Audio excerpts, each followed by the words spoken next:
इंसान कहता है कि पैसा आए तो मैं कुछ करके दिखाऊं, पैसा कहता है तू कुछ करके दिखा तो मैं आऊं। नमस्कार, मैं Vivek Bindra, founder and CEO बड़ा बिजनेस.com। पिछली बार फंड रेजिंग की बात करी, फंड रेजिंग की बात दोबारा, पहले सोर्सेज ऑफ फंड बताए थे, पैसा कहां से मिलेगा, आज बताएंगे तरीका क्या है। 10 स्टेप्स दूंगा, फ्री में दे रहा हूं, सॉलिड कंटेंट है, ये प्रीमियम कंटेंट है, इसके ऊपर हमने पेड कोर्सेज बनाए हैं, लेकिन फ्री में दे रहा हूं आपको 10 स्टेप। अगर आपने कोर्स नहीं लिया, सुनिए वो सारे 10 इजी स्टेप। पहला स्टेप, अपना लीगल स्ट्रक्चर बनाना पड़ता है।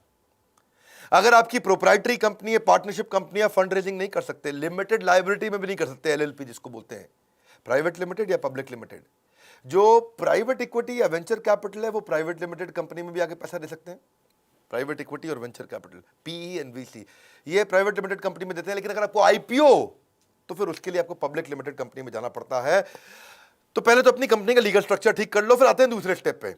अब थोड़ा मार्केट का रिसर्च अच्छा करके रखिए, कितना कस्टमर है आपकी मार्केट में। अगर आपकी उबर है तो सब आपके कस्टमर बन सकते हैं, स्विगी है तो सबको खाना है, उबर है तो सबको जाना है, स्विगी है तो सबको खाना है, उबर है तो सबको जाना है। पहले देखो कि आपके पास कस्टमर कितना है मार्केट में, मार्केट का रीच, मार्केट का साइज, कितने कस्टमर है आपके प्रोडक्ट को लेकर मार्केट में, क्या प्रॉब्लम आप सॉल्व कर रहे हैं। लेकिन इसके अलावा ये भी रिसर्च करके रखो कि आप कितना रेवेन्यू कमा सकते हैं, मार्केट में आपकी पोजीशनिंग क्या है, आरओआई कैसा आ रहा है, आपका ब्रेक इवन कितने दिन में हो जाएगा, प्रॉफिटेबिलिटी आपकी कैसी है। तो किसी चार्टर्ड अकाउंटेंट को ले लो, किसी एमबीए फाइनेंस को ले लो जो आपका दोस्त है, आजू बाजू किसी को ले लो, वो सारी चीज़ें निकालेंगे बैठ करके। अपनी कॉम्पिटिटिव एडवांटेज देखो, कॉम्पिटिशन को छोड़ के कस्टमर आपके पास क्यों आए, आपका विजन क्या है, फ्यूचर प्लान क्या है, स्टाफ कितना चाहिए, टेक्नोलॉजी कैसी चाहिए। जब आपका ये रेडी रहेगा तो आप तीसरे स्टेप पे जाइए, क्योंकि जब आप किसी इन्वेस्टर के पास जाएंगे आपकी बजट शीट जरूर चेक करेगा। पैसा क्यों चाहिए तुमको, हाँ अपना घर बनाने के लिए चाहिए, अपनी गाड़ी खरीदने के लिए चाहिए, तुमको कहाँ जाना, लंदन घूमने जाना, उसके लिए पैसा चाहिए, नहीं नहीं सर, मुझको मैन पावर के लिए चाहिए। लीगल खर्चे होते हैं, ट्रेनिंग की कॉस्ट होती है, मार्केटिंग की कॉस्ट होती है, तनख्वाह पेरोल की कॉस्ट होती है, सेल्स करने के लिए एडवर्टीजमेंट करनी पड़ती है, एचआर की कॉस्ट है, टेक्नोलॉजी की कॉस्ट है। आपके पास कुछ क्वेश्चंस के आंसर होने चाहिए, आप उस पैसे का क्या करेंगे उसको लिख लीजिए। जब आप बताएंगे तो इन्वेस्टर को विश्वास होता है। आप वो पैसे को कैसे यूज करेंगे, कितना पैसा चाहिए आपको, कहां कहां कितना कितना बजट बना के खर्च करेंगे, कैसे इस खर्चे को ऑप्टिमाइज करेंगे, कम खर्चे में ज्यादा काम कैसे करके दिखाएंगे, इसके लिए आपको कन्विंस करना होगा। अगर आपको 100 रुपए की जरूरत है तो इन्वेस्टर को दिखाइए 15 रुपए मैंने डाले, 15 रुपए मेरे पार्टनर ने डाले, हमारे पास होगा 30 रुपए, हम अपने भी लगा रहे हैं, 70 आप दे दो। उसको थोड़ा विश्वास होगा कि 100 में 30 ये लगा चुका है, 70 नहीं, ऐसा करता हूं मैं 40 दूंगा, 30 तुम्हें किसी से दिलवा दूंगा, वो बात करने में इंटरेस्ट लेगा। लेकिन आप बोलोगे मुझको 100 रुपए चाहिए, अपना तो मैं लगाऊंगा नहीं, आप ही पूरे दे दो, गड़बड़ हो जाएगी। चौथा पॉइंट, अब रिसर्च करिए, आपने बजट शीट बना लिया है, अपने बिजनेस को समझ लिया है। अब देखिएगा कि इस समय अगर आपका बिजनेस बढ़िया है, कौन सा इन्वेस्टर है आपकी इंडस्ट्री में, आप फार्मा में, एफएमसीजी, क्लोथिंग में, एजुकेशन में, टेक्नोलॉजी में, ई कॉमर्स में, बी2सी, बी2बी, हर एक के अलग प्रकार के इन्वेस्टर होते हैं। आपको सही इन्वेस्टर के पास जाना, नहीं तो हर जगह मेहनत करोगे, दीवार को धक्का नहीं लगाते, 100 जगह बिना बात के नहीं जाते।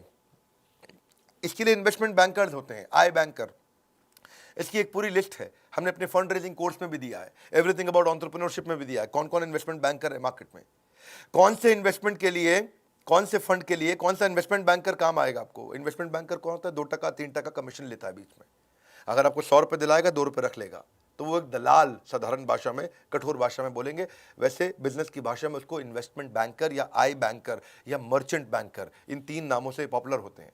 सिकोया कैपिटल के आपको फिनटेक में पैसा लगाता है आजकल, RPG venture, FMCG, health wellness में लगाता है। आपका बिजनेस कौन सा है ये देखो। आप ई कॉमर्स में जा रहे हो तो एसएल पार्टनर अच्छा कर रहा है, कंज्यूमर बिजनेस सर्विसेज में जा रहे हो नेक्सस वेंचर कर रहा है। इसकी पूरी लिस्ट हमने बनाई है, पूरी लिस्ट यहाँ यूट्यूब वीडियो में बनाना मुश्किल होता है। अगर आप सीरियस कस्टमर हैं, बायर हैं, आपको वास्तव में आपको चाहिए कि भाई मुझे कोई पैसा मिल जाए, पैसा मिलना मुश्किल नहीं है, कुछ बेसिक चीज़ें चाहिए। आप ये 3 घंटे का कोर्स पूरा अटेंड करिए, या कुछ वीडियोस की सीरीज, ये कोर्सेज हैं, एवरीथिंग अबाउट एंटरप्रेन्योरशिप के साथ अभी ये फ्री में मिल भी रहा है कोर्स, आप ले सकते हो उसको। इन्वेस्टर ढूंढते ढूंढते अगर हो गए परेशान तो फंड रेजिंग कोर्स को ज्वाइन करो। 400 इन्वेस्टर की लिस्ट आपकी ज़िंदगी बना देगी आसान, मत हो परेशान, ज़िंदगी बनेगी आसान। इसके बाद 5वां पॉइंट, पिच डेक तैयार करो। जब जाओगे इन्वेस्टर के पास बोलोगे क्या, पिच, पिच मतलब उसको बोलना, डेक मतलब आपकी पूरी प्रेजेंटेशन। तो आप उसको समझाओगे, कन्विंस करोगे, तो कैसे करोगे। आपको सबसे पहली चीज बतानी पड़ेगी, पैसा कितना चाहिए, क्यों चाहिए, कैसे खर्च करोगे। और फिर आपको ये समझाना पड़ेगा आरओआई, आरओआई, आरओआई, सामने वाले को कमाई कैसे होगी, वो कैसे ग्रो करेगा। इसको बोलते हैं पिच डेक। अगर आप पिच डेक में ये भी लिखो, पहला 100 कस्टमर कैसे लाओगे, उसके बाद 1000 कैसे लाओगे, 10,000, 1 लाख, 10 लाख कस्टमर कैसे बनेंगे।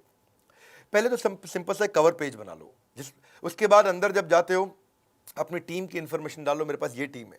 इन्वेस्टर देखना चाहता है कि आपकी टीम में दम कितना है, आपकी टीम एग्जीक्यूट कर पाएगी कि नहीं कर पाएगी। पैसे तो चलो मैं लगा दूंगा, क्या सोचता है इन्वेस्टर, पैसे तो मैं लगा दूंगा, लेकिन क्या आपकी टीम में वो क्षमता है कि आपके आइडिया का एग्जीक्यूशन कर दे। आपको अपनी प्रोडक्ट और टेक्नोलॉजी की डिटेल देनी पड़ेगी। मैं क्या प्रोडक्ट बना रहा हूं, क्या टेक्नोलॉजी बना रहा हूं, कैसे बनाऊंगा, कितने दिन में बनाऊंगा, क्या बिजनेस का मॉडल है, कस्टमर आएगा कैसे। आपको कॉम्पिटिटिव लैंडस्केप का मतलब आसपास कितने कॉम्पिटिटर हैं इस धंधे में, आपके बिजनेस में और कितने तरह के कॉम्पिटिटर घुस चुके हैं, आपके करंट फाइनेंशियल कैसे हैं, पिछले 1 साल से 2 साल से आप बिजनेस कर रहे हो, थोड़ा मोटा किया है आपने, ज्यादा नहीं किया, थोड़ा किया है आपने, 10 लाख 50 लाख 1 करोड़ या कुछ भी छोटा सा बिजनेस किया है, खाली आइडिया है। तो आइडिया है तो मार्केट साइज की अपॉर्चुनिटी बताओ, भाई मार्केट इतनी बड़ी है, मेरा आइडिया अच्छा है, थोड़ा पैसा दे दो, सीड फंड। करंट फाइनेंशियल नहीं है तो आप थोड़ा कुछ आइडिया बताना पड़ेगा, आपको नीड बतानी पड़ेगी उसका। देखिए नीड यूजेज की हमने बात तो कर ली, आपको शेयर होल्डर की इंफॉर्मेशन देनी पड़ेगी कि भाई ये शेयर होल्डर होने वाले हैं, ये मेरे 2 पार्टनर हैं, को फाउंडर है, ये टेक्नोलॉजी पे काम करता है, ये सेल्स पे काम करता है, ये प्रोडक्ट पे काम करता है, हम 3 को फाउंडर हैं, 33% के, या 4 को फाउंडर है, 25% के, चारों के अलग अलग काम है, चारों मजबूत लोग हैं, तो सबके मिला के 100% हुए। आपने उस इन्वेस्टर को बुलाया, बोला आप इतना पैसे दे दो, हम 20% आपको दे देंगे, तो जिन सबके 25% शेयर वो घट के 20% रह जाएंगे, यानी कि 80% आप लोग के पास रहेगा, 20% इन्वेस्टर के पास चला गया शेयर।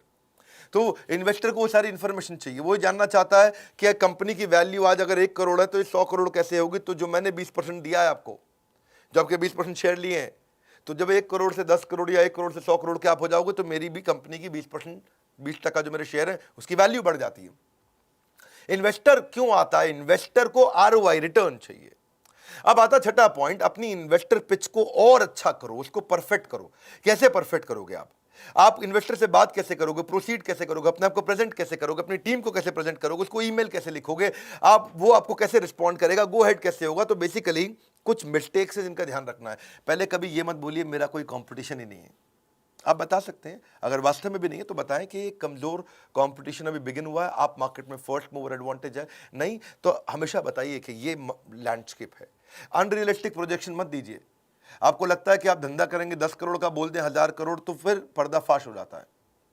क्लैरिटी होनी बहुत जरूरी है। जब क्लैरिटी नहीं होती है तो भी इन्वेस्टर पकड़ लेता है इस बात को।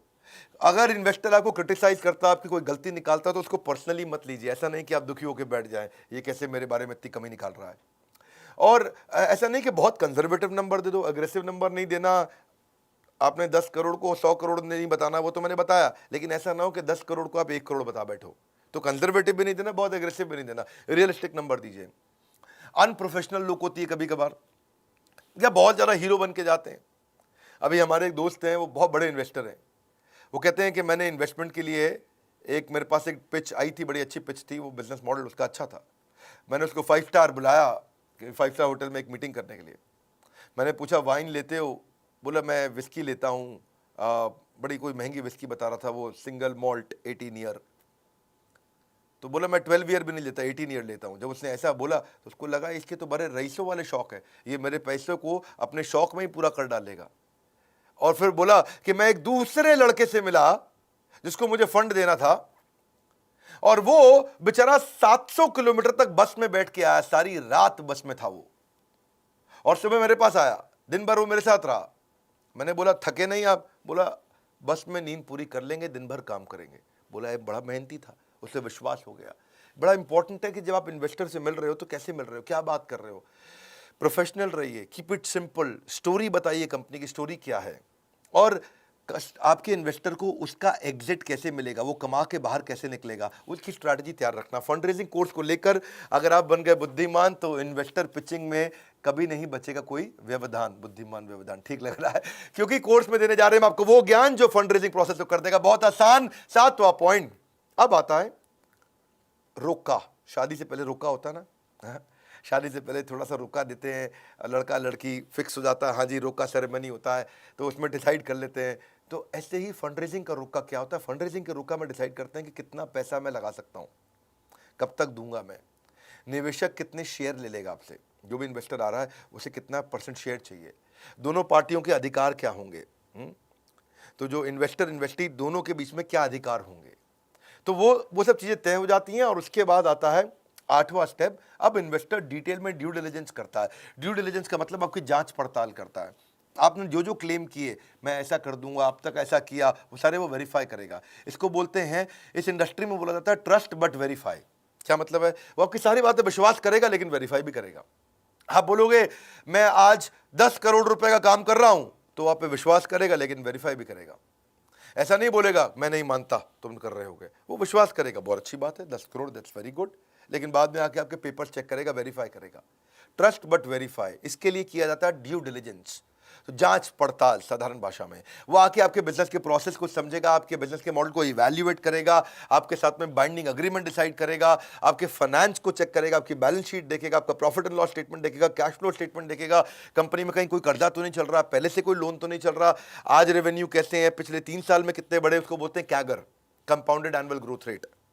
भाई 3 साल पहले आप 1 करोड़ पे थे, पिछले साल आप 10 करोड़ पे थे, इस साल आप 30 करोड़ पे जा रहे हो, तो उसको लगेगा अरे ग्रो कर रही है, लगातार ग्रो कर रही है, तो उससे उसको विश्वास आ जाएगा। इसको बोलते हैं ड्यू डिलिजेंस, जांच पड़ताल।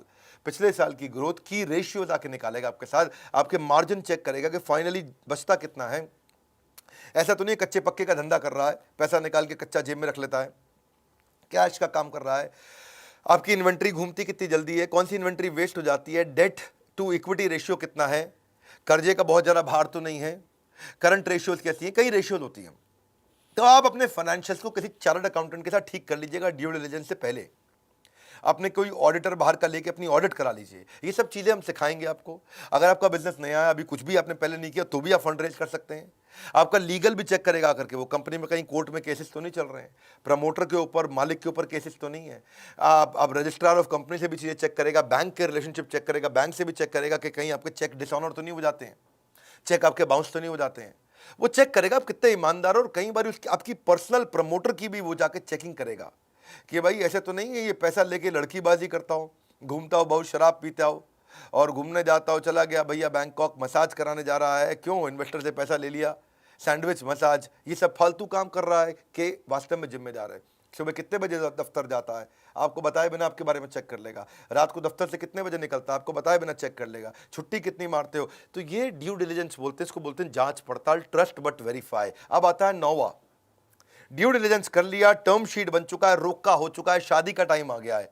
शादी के टाइम यानी कि शेयर होल्डर अग्रीमेंट। अब शेयर होल्डर अग्रीमेंट बन जाएंगे। शेयर होल्डर अग्रीमेंट में किसके क्या अधिकार हैं, कौन किसके लिए जिम्मेदार है, उसमें सब लिखा जाता है। ये बहुत लंबा होता है। टर्म शीट जो होती है वो 1-2 पेज की होती है, 4 पेज की होगी, लेकिन शेयर होल्डर अग्रीमेंट 250-250, 300, 500 पेज का भी हो सकता है। ये वो डॉक्यूमेंट है जिसमें सारे रिलेशनशिप आपके लिखे होंगे। ये 200-300, 400 पेज के अंदर आपके right, duty, share holder agreement, jurisdiction, arbitration, event of default, अगर डिफॉल्ट हो गया तो क्या करेगा, कितने शेयर ले रहे हैं, किस प्राइस पे ले रहे हैं, कंपनी में कितनी स्टेक बन रही है, वो सब चीजें शेयर सब्सक्रिप्शन अग्रीमेंट में आ जाएगा। तो 2 तरह के होते हैं, एक होता है शेयर होल्डर अग्रीमेंट, एक होता है शेयर सब्सक्रिप्शन अग्रीमेंट। अगर आपको इसकी समझ नहीं, चिंता मत करिए, आप आइए, बोर्ड लाइन नंबर पर फोन करिए। फंड रेज करना मुश्किल नहीं है, सैकड़ों हजारों कंपनी कर रही हैं। अग्रीमेंट इस बनाने के तरीके क्या है वो सब सिखाए हमने आपको। ये अग्रीमेंट क्यों चाहिए होता है? अग्रीमेंट इसलिए नहीं चाहिए कि आप कोर्ट में केस जीत जाओ, अग्रीमेंट इसलिए चाहिए होता है कि कोर्ट में केस के लिए कभी जाना ही ना पड़े। लीगल गाइडेंस इसलिए नहीं चाहिए कि आप जाकर के लीगल बैटल जीत जाओ, लीगल गाइडेंस इसलिए चाहिए कि कभी लीगल बैटल की नौबत ही ना आए, कभी झगड़ा ही ना हो। तो अब आता है फाइनली पॉइंट 10वां, इन्वेस्टर रिलेशन। अभी भी अगर आपको पैसा नहीं मिला शेयर होल्डर अग्रीमेंट के बावजूद भी, और रुक गया बीच में, कहीं टूट गया है, तो इन्वेस्टर रिलेशन अच्छे रखने आने चाहिए। और अगर आपको मिल गया है, पैसा आपकी जेब में आ गया है, तो भी इन्वेस्टर रिलेशन 10वां पॉइंट जरूरी है, क्योंकि रिलेशनशिप बना रहेगा तो बात बनी रहेगी। आपके एग्जिस्टिंग इन्वेस्टर को आपको रिपोर्ट तो बना के भेजनी होती है ना।